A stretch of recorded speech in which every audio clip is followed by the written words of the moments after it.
6월 3일 목요일 새벽 말씀입니다. 오늘 우리에게 주시는 하나님의 말씀은 시편 92편 말씀입니다. 시편 92편 1절에서 15절까지 봉독하겠습니다. 지존자여 시편금과 비파와 수금으로 여호와께 감사하며 주의 이름을 찬양하고 아침마다 주의 인자하심을 알리며 밤마다 주의 성실하심을 베품이 좋으니이다. 여호와여 주께서 행하신 일로 나를 기쁘게 하셨으니 주의 손이 행하신 일로 말미암아 내가 높이 외치리이다. 여호와여 주께서 행하신 일이 어찌 그리 크신지요. 주의 생각이 매우 깊으시니이다. 어리석은 자도 알지 못하며 무지한 자도 이를 깨닫지 못하나이다. 악인들은 풀같이 자라고 악을 행하는 자들은 다 흥황할지라도 영원히 멸망하리이다. 여호와여 주는 영원토록 지존하시니이다.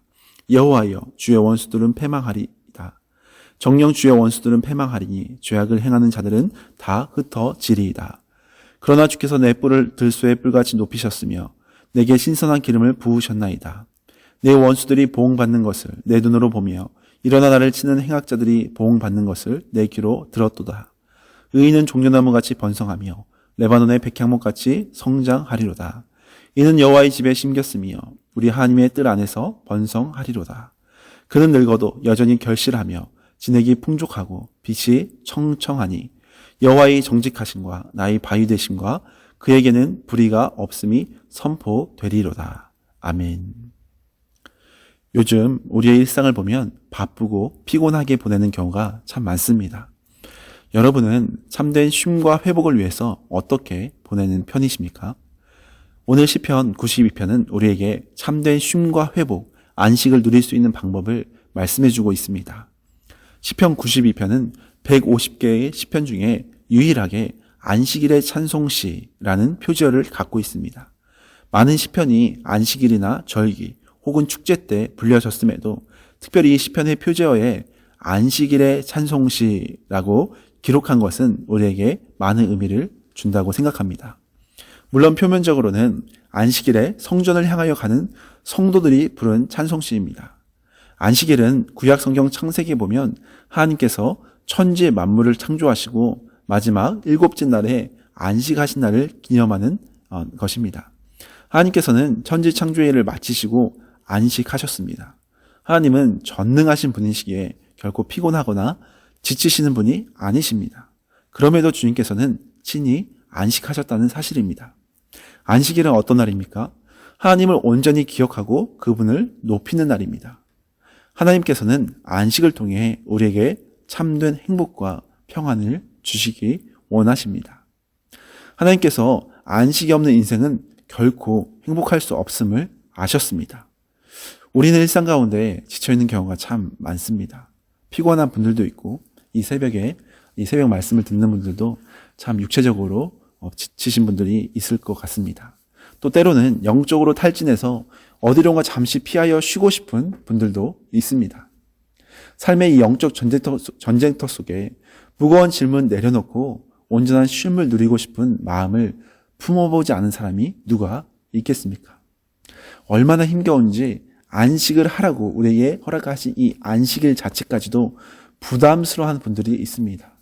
쉬는 날인데도 불구하고 종교 행사라든지 이런 어떤 활동을 해야 하는 더 힘겨운 날로 받아들여서 굉장히 무거운 짐처럼 안식일을 보내는 경우도 있습니다.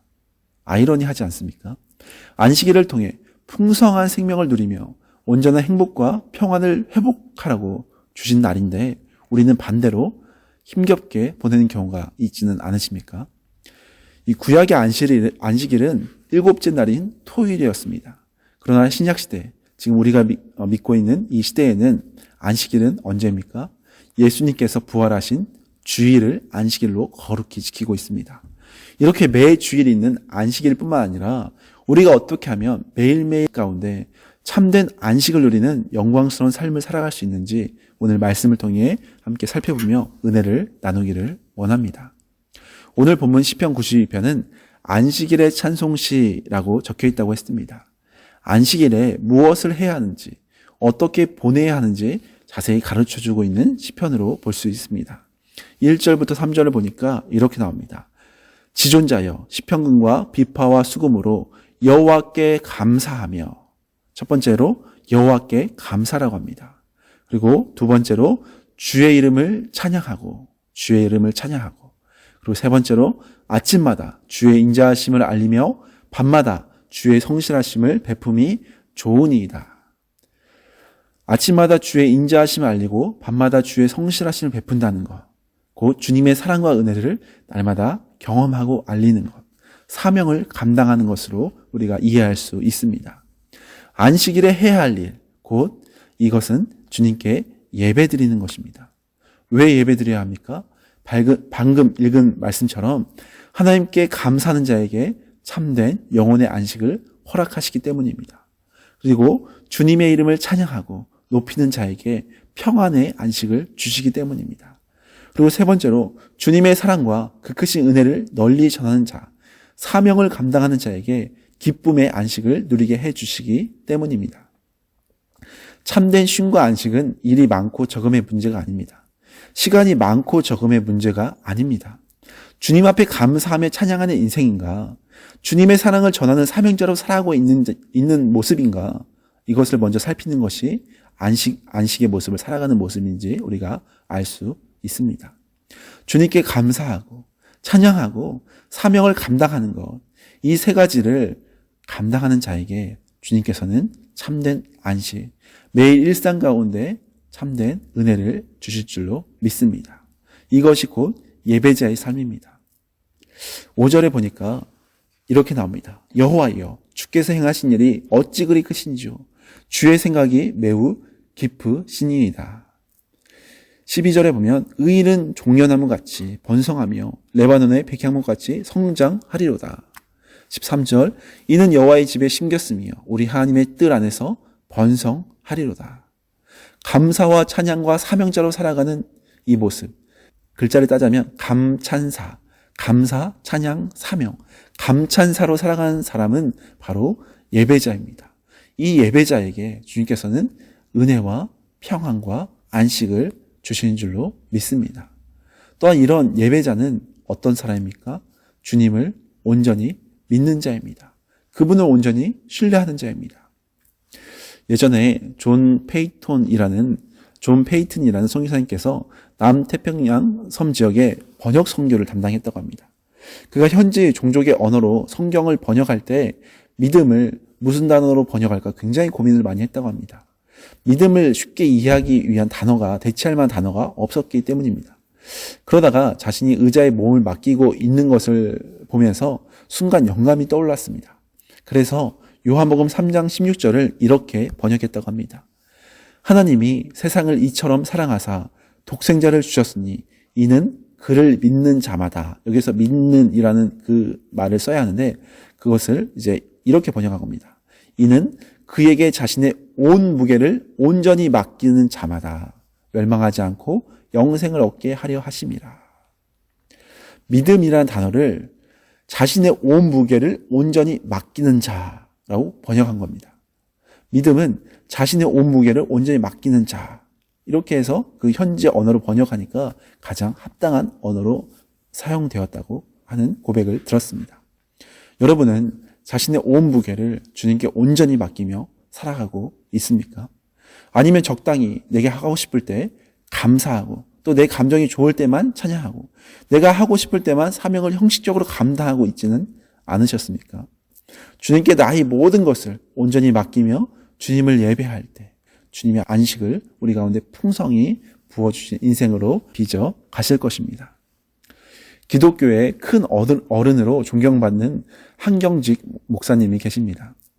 한경직 목사님께서 은퇴하시고 소천하시기 전까지 남한산성에 기거하셨는데 당시 기독교계 중진 목사님들이 몇 분이 찾아가서 뵌 적이 있었다고 합니다. 그 자리에서 어느 목사님께서 이런 말씀을 하셨습니다. 목사님, 저희들에게 덕담 한마디만 해주세요. 그러자 한경직 목사님께서 이렇게 대답하셨다고 합니다. 목사님, 예수님 잘 믿으시기 바랍니다. 목사님들, 예수님을 잘 믿으시기 바랍니다. 아니, 이게 무슨 말입니까? 지금 굉장히 예수님을 잘 나름대로 믿고 또 수많은 사람들에게 복음을 전하는 목사님들에게 예수님을 잘 믿으라는 당부를 하시는 겁니다. 지금 어떤 대단한 덕담을 기대했는데 그들에게 돌아온 것은 예수님 잘 믿으시기 바랍니다 라는 말이었습니다. 그러니 잘못 들으면 굉장히 불쾌할 수도 있는 그런 상황이었습니다. 그러나 그 의미가 무엇이겠습니까? 우리 신앙의 핵심이 무엇인지 바르게 짚어주는 덕담이라고 생각합니다. 저도 이 이야기를 오래전에 접하고 종종 제 마음에 자주 떠오르며 되새기는 말입니다. 예수님 잘 믿으십시오. 예수님 잘 믿으시기를 바랍니다. 마치 주님께서 당부하시는 말씀 같습니다. 우리가 하나님 안에 안식을 누리지 못할 때 주님과 상관없는 하루하루를 보낼 수 있다는 것입니다.